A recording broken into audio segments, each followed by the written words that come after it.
क्या आपने कभी सोचा है कि हम अपनी जिंदगी का कितना वैल्यूएबल टाइम सिर्फ पैसे कमाने में खर्च कर देते हैं? क्या आपने कभी महसूस किया है कि जिन चीजों को खरीदने के लिए आप हर दिन काम करते हैं, वो चीजें वास्तव में आपको खुश भी करती हैं? क्या आपने कभी खुद से ये सवाल पूछा है कि आपके पास इनफ यानी पर्याप्त क्या है और कितना है?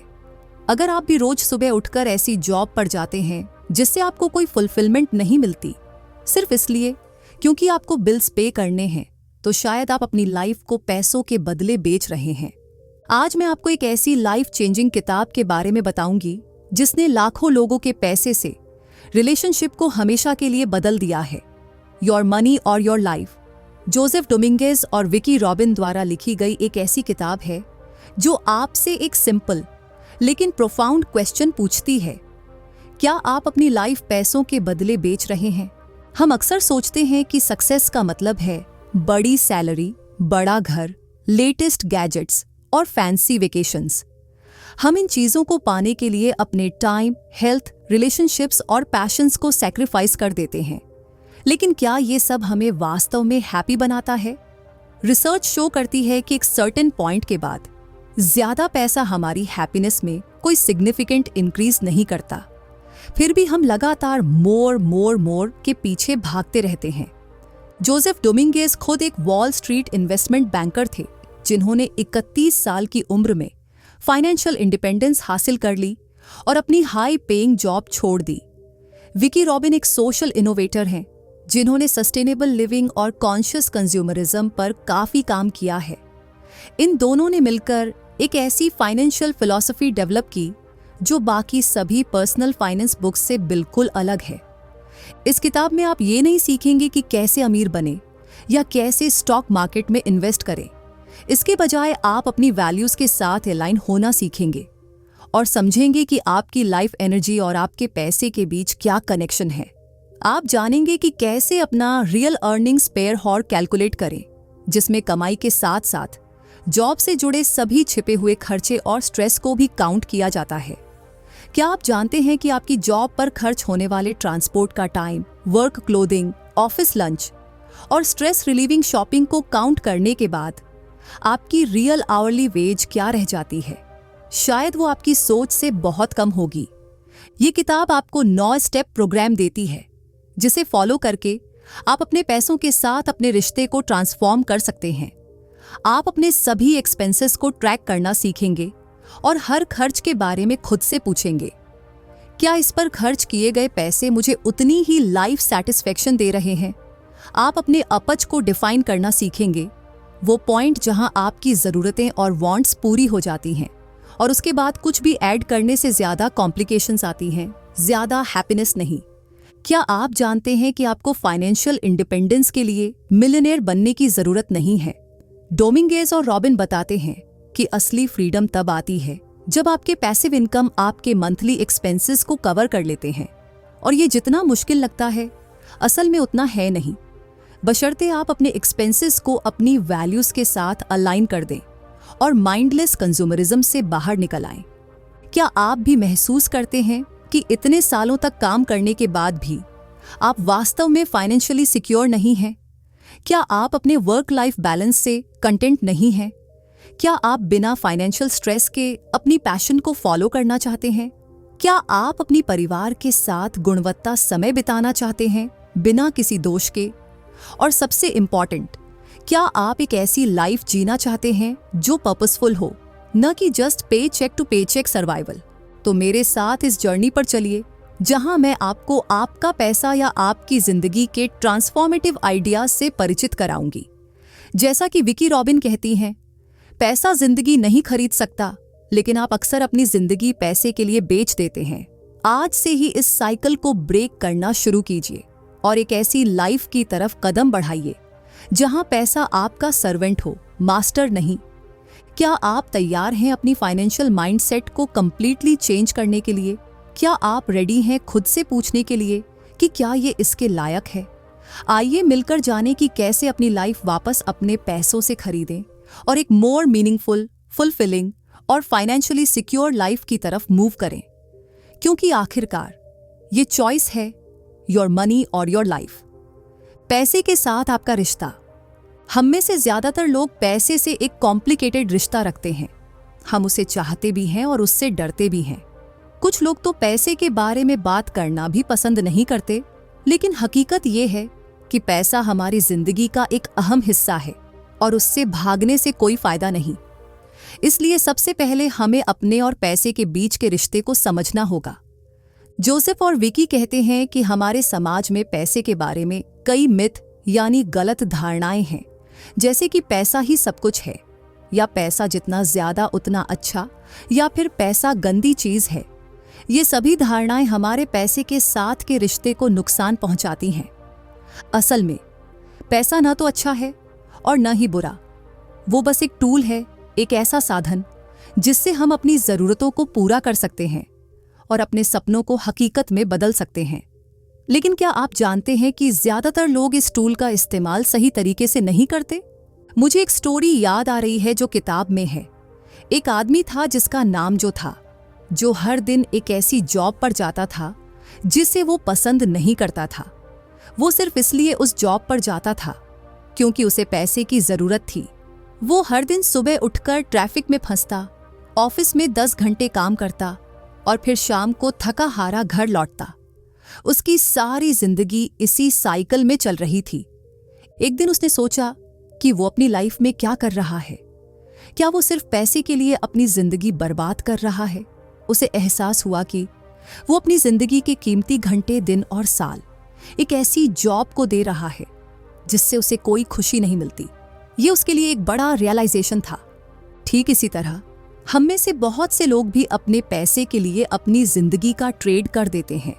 हम अपनी जिंदगी के कीमती वक्त को ऐसे कामों में लगा देते हैं जिनसे हमें ना तो खुशी मिलती है और ना ही संतुष्टि, और फिर हम उस पैसे से ऐसी चीजें खरीदते हैं जिनकी हमें वास्तव में जरूरत नहीं होती, सिर्फ इसलिए क्योंकि उन्हें खरीदने से हमें थोड़ी देर के लिए अच्छा लगता है। क्या आपने कभी इस तरह महसूस किया है? क्या आप भी अपनी जिंदगी का ट्रेड अपने पैसे के लिए कर रहे हैं? मनी या लाइफ? एक नया परिप्रेक्ष्य। जोसेफ और विकी इस किताब में एक बिल्कुल नया परिप्रेक्ष्य देते हैं। वे कहते हैं कि हमें अपने पैसे और जिंदगी को अलग अलग नहीं देखना चाहिए, बल्कि उन्हें एक साथ देखना चाहिए। पैसा हमारी जिंदगी की एनर्जी का एक रूप है। जब हम काम करते हैं, हम अपनी जिंदगी की एनर्जी को पैसे में बदलते हैं। इसलिए असली सवाल यह नहीं है कि आप कितना पैसा कमाते हैं, बल्कि यह है कि आप अपनी जिंदगी की कितनी एनर्जी पैसे के लिए खर्च करते हैं, और क्या आपको वह पैसा वापस वही खुशी, संतुष्टि और अर्थ दे पाता है जितना आपने उसे कमाने में अपनी जिंदगी की एनर्जी खर्च की। एक बार मैंने एक डॉक्टर से बात की। वो एक बहुत ही सफल हृदय शल्य चिकित्सक थे और बहुत अच्छी कमाई करते थे, लेकिन उनकी लाइफस्टाइल इतनी एक्सपेंसिव थी कि वे हर महीने फाइनेंशियली स्ट्रगल करते थे। उन्होंने बताया कि वे दिन में 16 से 18 घंटे काम करते हैं, अपने परिवार से मिलने का समय ही नहीं निकाल पाते, और स्ट्रेस की वजह से उनकी सेहत भी खराब हो रही है। उन्होंने कहा, मैं इतना पैसा कमाता हूं, लेकिन उसका आनंद लेने का समय ही नहीं है।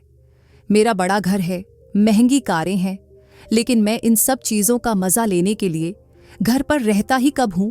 ये है असली परेशानी। जब आप अपनी जिंदगी को पैसे के लिए ट्रेड कर देते हैं, लेकिन फिर उस पैसे से मिलने वाली चीजों का आनंद लेने के लिए आपके पास जिंदगी ही नहीं बचती।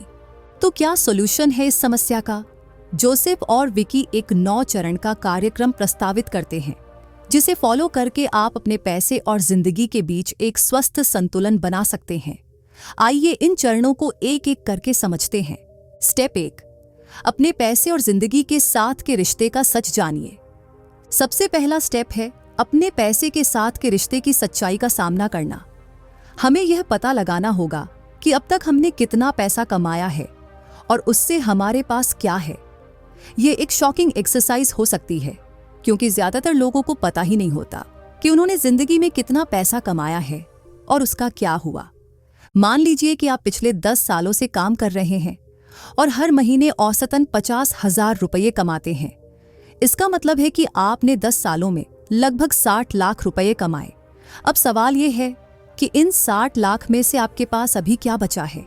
क्या आपके पास प्रॉपर्टी है, इन्वेस्टमेंट है सेविंग्स है या फिर सारा पैसा खर्च हो गया? एक बार फरहान नाम के एक दोस्त ने मुझे बताया कि जब उन्होंने यह कैलकुलेशन किया तो वे हैरान रह गए। उन्होंने पिछले 15 सालों में करीब 1 करोड़ रुपए कमाए थे, लेकिन उनके पास सिर्फ 10 लाख रुपए की सेविंग्स थी और एक कार थी जो पुरानी हो चुकी थी। बाकी सारा पैसा कहाँ गया? रेस्टोरेंट में खाने पर, महंगे कपड़ों पर, गैजेट्स पर और ऐसी चीजों पर जिनका उन्हें वास्तव में कोई उपयोग नहीं था। ये पहला स्टेप आपको एक रियलिटी चेक देता है। यह आपको दिखाता है कि आप अपनी जिंदगी की कितनी एनर्जी पैसे के लिए खर्च कर रहे हैं और उस पैसे का क्या हो रहा है। यह आपको अपने पैसे के साथ के रिश्ते को नए सिरे से सोचने का मौका देता है। स्टेप 2, अपनी रियल हॉर्ली वेज का पता लगाइए। दूसरा महत्वपूर्ण स्टेप है अपनी रियल आवरली वेज यानी वास्तविक प्रति घंटा मजदूरी का पता लगाना। ज्यादातर लोग सोचते हैं कि अगर उनकी सैलरी 50,000 रुपये महीने की है और वे महीने में 160 घंटे काम करते हैं तो उनकी प्रति घंटा मजदूरी 312 रुपये 75 पैसे है। लेकिन यह अधूरा सच है। असल में आपकी जॉब से जुड़े कई खर्चे होते हैं जिन्हें आप नजरअंदाज कर देते हैं, जैसे आपका ऑफिस जाने आने का कम्यूट टाइम और उसका खर्च, आपके वर्क क्लोथ्स और उनकी धुलाई का खर्च, काम के तनाव से उबरने के लिए आप जो एंटरटेनमेंट, शॉपिंग या छुट्टियां करते हैं उनका खर्च, काम से जुड़ी मीटिंग्स, नेटवर्किंग इवेंट्स का समय और खर्च, काम से जुड़ी बीमारियों और थकान का खर्च। अगर इन सबको जोड़ें तो आपकी रियल आवरली वेज काफी कम हो जाती है। मान लीजिए आप 9 घंटे ऑफिस में काम करते हैं और 2 घंटे कम्यूट में लगाते हैं। आप हर दिन 1,000 रुपये कमाते हैं, लेकिन अगर आप इन 11 घंटों 9 से 2 से अपनी मजदूरी निकालें तो वह 1011वां हिस्सा बराबर 90.9 रुपये प्रति घंटा हो जाती है। और अगर आप काम से जुड़े खर्चों जैसे कि कपड़े, खाना आदि को भी निकालें तो यह और भी कम हो सकती है। रमेश एक IT कंपनी में काम करते हैं। उनकी सैलरी 1,20,000 रुपये महीने की है, जो बहुत अच्छी लगती है। लेकिन जब उन्होंने अपनी रियल हॉर्ली वेज निकाली तो पाया कि वह सिर्फ 250 रुपये प्रति घंटा है। क्यों? क्योंकि वे हर दिन 3 घंटे कम्यूट में बिताते हैं, हर हफ्ते एक्स्ट्रा आवर्स काम करते हैं, उन्हें महंगे सूट और जूते खरीदने पड़ते हैं और काम के स्ट्रेस से निपटने के लिए हर वीकेंड शॉपिंग और अच्छे रेस्टोरेंट में डिनर पर जाना पड़ता है। अब जब आप अपनी रियल हॉर्ली वेज जान जाते हैं तो आप हर चीज को उसके हिसाब से मूल्यांकन कर सकते हैं। जैसे अगर आप 5,000 रुपये का एक नया फोन खरीद रहे हैं और आपकी रियल आवरली वेज 250 रुपये है तो आप उस फोन के लिए 20 घंटे 5,250 अपनी जिंदगी की एनर्जी खर्च कर रहे हैं। क्या वह फोन आपकी 20 घंटे की जिंदगी के बराबर है? ये सोचने वाली बात है। स्टेप 3, अपनी आय और व्यय का मासिक नकदी प्रवाह ट्रैक करें। इस स्टेप में हम अपनी इनकम और एक्सपेंसेस का मंथली कैश फ्लो ट्रैक करेंगे। इसका मतलब है हर महीने आप जितना पैसा कमाते हैं और जितना खर्च करते हैं उसका एक डिटेल्ड रिकॉर्ड रखना। आप इसे एक डायरी में लिख सकते हैं, एक्सेल शीट में मेंटेन कर सकते हैं या फिर किसी मोबाइल ऐप का इस्तेमाल कर सकते हैं। पर इस बात का ध्यान रखें कि हर खर्च, चाहे वो कितना भी छोटा क्यों ना हो, उसे लिखना जरूरी है। इससे आपको पता चलेगा कि आपका पैसा कहाँ जा रहा है। अपने खर्चों को कैटेगरी में बांट लीजिए, जैसे रहने का खर्च, किराया, बिजली, पानी, इंटरनेट, खाने पीने का खर्च, grocery, restaurant, transportation, petrol, car maintenance, public transport, health, medical, gym, yoga, entertainment, movies, music, drinks, shopping, कपड़े, गैजेट्स, एजुकेशन, कोर्सेज, किताबें, सेविंग्स और इन्वेस्टमेंट्स। इस तरह से ट्रैकिंग करने से आपको पता चलेगा कि आप किस कैटेगरी में ज्यादा खर्च कर रहे हैं और कहां बचत कर सकते हैं। अक्सर हम छोटे छोटे खर्चों को नजरअंदाज कर देते हैं, जैसे रोज की कॉफी, स्नैक्स या ऑनलाइन सब्सक्रिप्शंस। लेकिन जब इन्हें जोड़ा जाए तो ये बड़ी रकम बन जाती है। मेरी एक फ्रेंड प्रिया है। उसने जब अपने खर्चे ट्रैक करना शुरू किया तो पाया कि वो हर महीने लगभग 5,000 रुपये सिर्फ फूड डिलीवरी पर खर्च कर देती थी, जबकि उसके घर में हमेशा खाना बना रहता था। उसने फूड डिलीवरी कम कर दी और उन पैसों को एक ट्रैवल फंड में डालना शुरू किया। 1 साल में उसने 60,000 रुपये बचाए और अपने सपनों की ट्रिप पर गई। याद रखें, यह एक्सरसाइज आपको गिल्ट ट्रिप पर ले जाने के लिए नहीं है। इसका मकसद सिर्फ ये है कि आपको अपने खर्चों के पैटर्न का पता चले और आप कॉन्शियस चॉइसेस कर सकें। चौथा कदम, हर खर्च के लिए खुद से 3 सवाल पूछें। अब जब आप अपने खर्चों को ट्रैक कर रहे हैं तो हर खर्च के लिए खुद से 3 महत्वपूर्ण सवाल पूछें। क्या मैं इस चीज को खरीदकर अपनी जिंदगी के घंटे वसूल कर रही हूं? क्या यह खर्च मेरे वैल्यूज के अनुरूप है?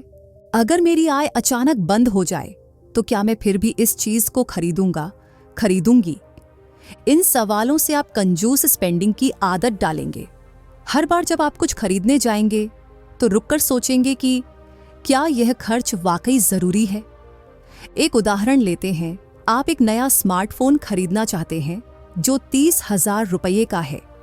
अगर आपकी रियल आवरली वेज 300 रुपये है तो इस फोन के लिए आप 100 घंटे अपनी जिंदगी की एनर्जी खर्च कर रहे हैं। क्या आपको लगता है कि यह फोन आपकी 100 घंटे की जिंदगी के बराबर है? क्या यह फोन आपके वैल्यूज के अनुरूप है? और अगर कल आपकी जॉब चली जाए तो क्या आप फिर भी इस फोन को खरीदेंगे? अगर इन तीनों सवालों का जवाब हाँ है तो आप बेझिझक खरीद सकते हैं। लेकिन अगर कोई भी जवाब नहीं है तो शायद आपको इस खर्च पर फिर से विचार करना चाहिए।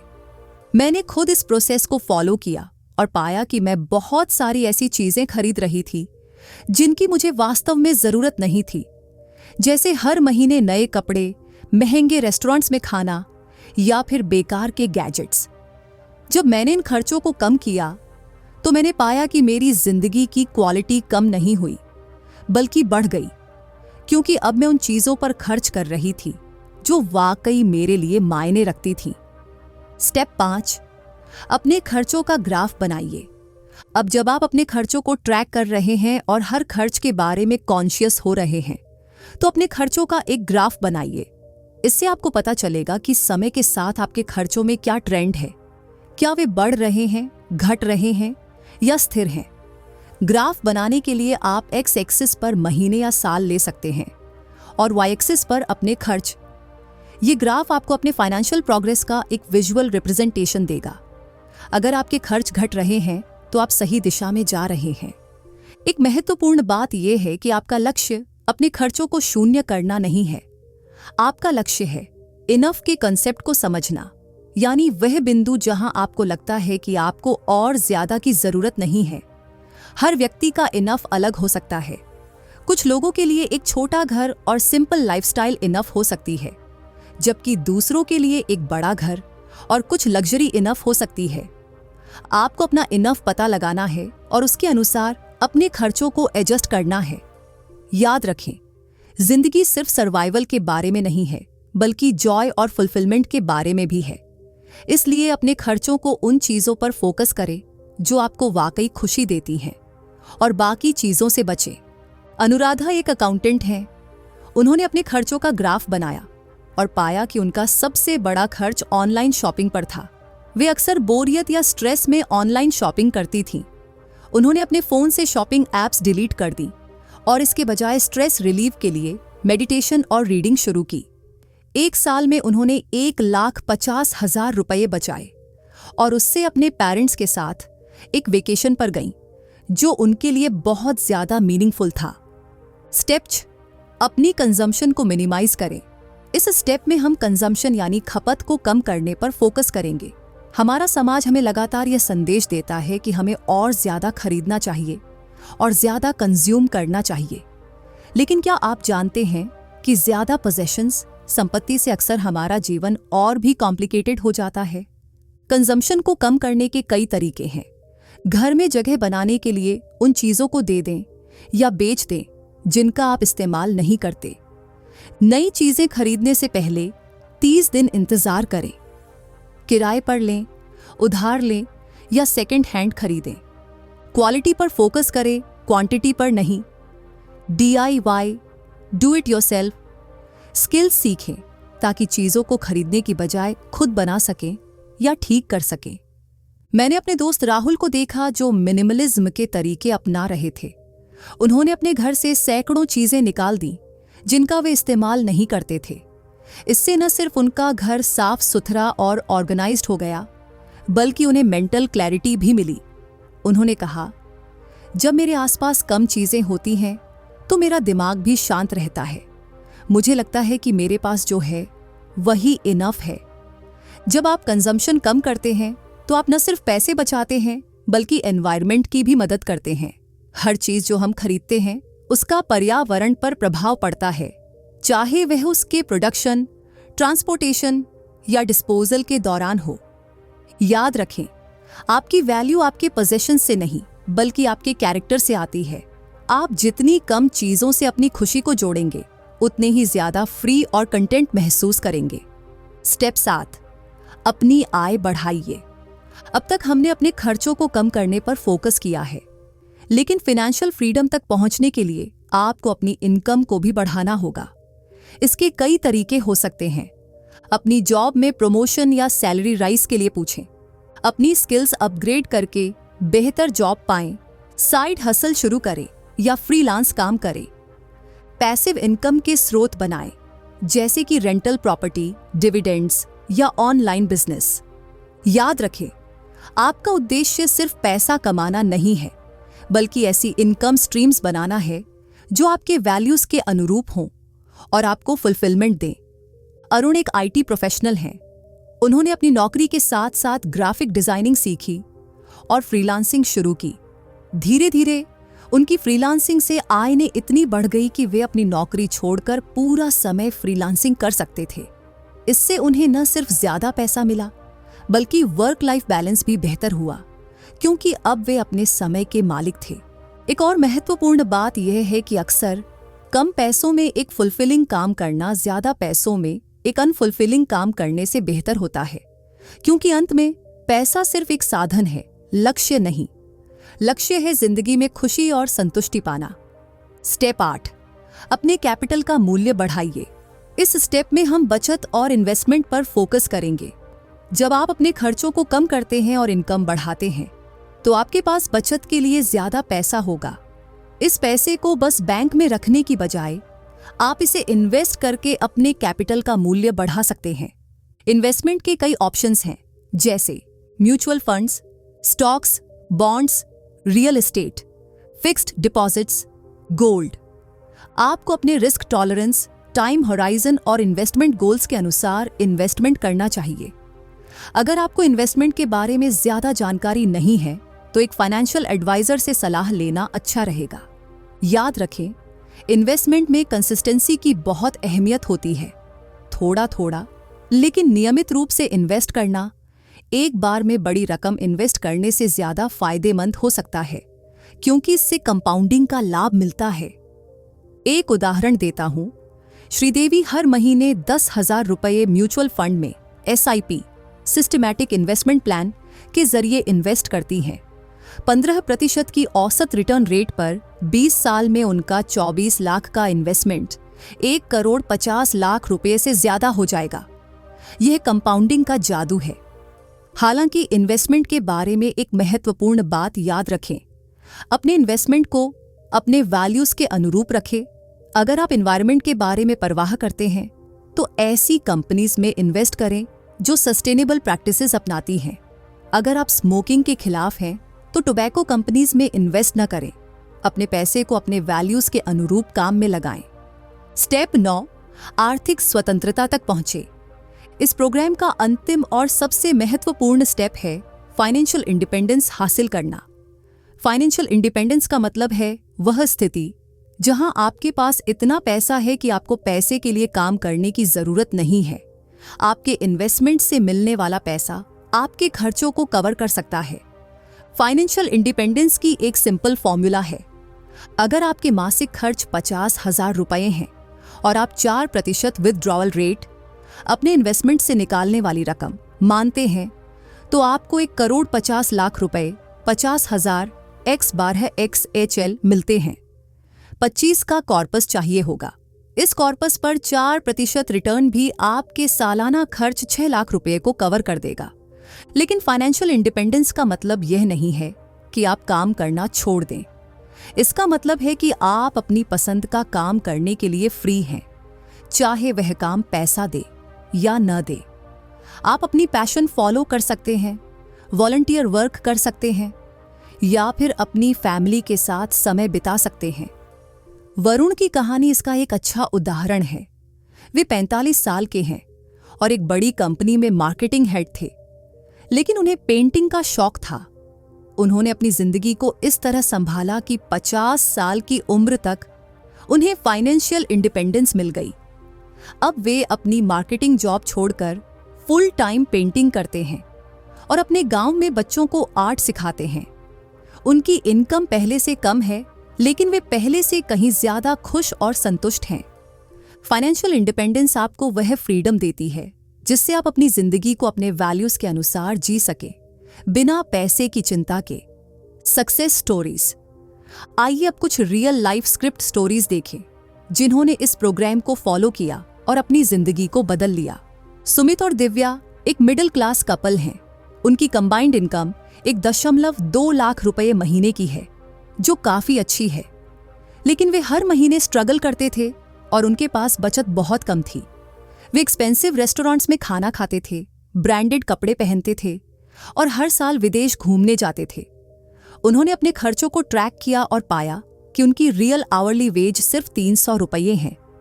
उन्होंने अपने खर्चों को फिर से इवैल्यूएट किया और पाया कि उनमें से बहुत से खर्च ऐसे थे जो उनके वैल्यूज के अनुरूप नहीं थे।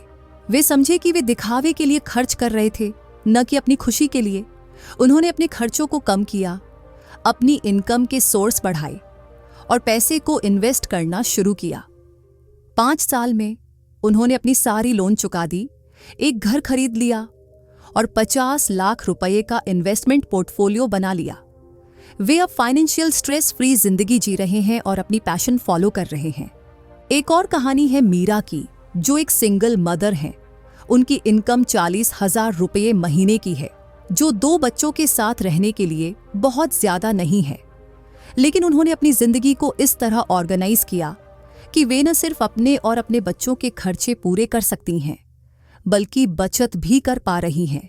मीरा ने मिनिमाइज किया। उन्होंने एक छोटे फ्लैट में रहना पसंद किया, पब्लिक ट्रांसपोर्ट का इस्तेमाल किया और DIY स्किल्स सीखकर घर के बहुत से काम खुद किए। उन्होंने अपने बच्चों को भी सिखाया कि खुशी मटेरियल पोजेशंस में नहीं, बल्कि रिलेशनशिप्स और एक्सपीरियंसेस में होती है। अब उनके बच्चे बड़े हो रहे हैं और कॉलेज जा रहे हैं और मीरा के पास उनकी फीस के लिए पर्याप्त बचत है। वे एक सिंपल लेकिन फुलफिलिंग जिंदगी जी रही हैं। इन कहानियों से यह साबित होता है कि फाइनेंशियल फ्रीडम हासिल करने के लिए आपको अमीर होने की जरूरत नहीं है। आपको बस अपने पैसे और जिंदगी के बीच के रिश्ते को समझना है और कॉन्शियस चॉइसेस करनी है। कंक्लूजन। दोस्तों, हमने योर मनी और योर लाइफ किताब के 9 स्टेप्स को विस्तार से देखा। इस जर्नी को समझाते हुए मैं भी बहुत कुछ सीखी।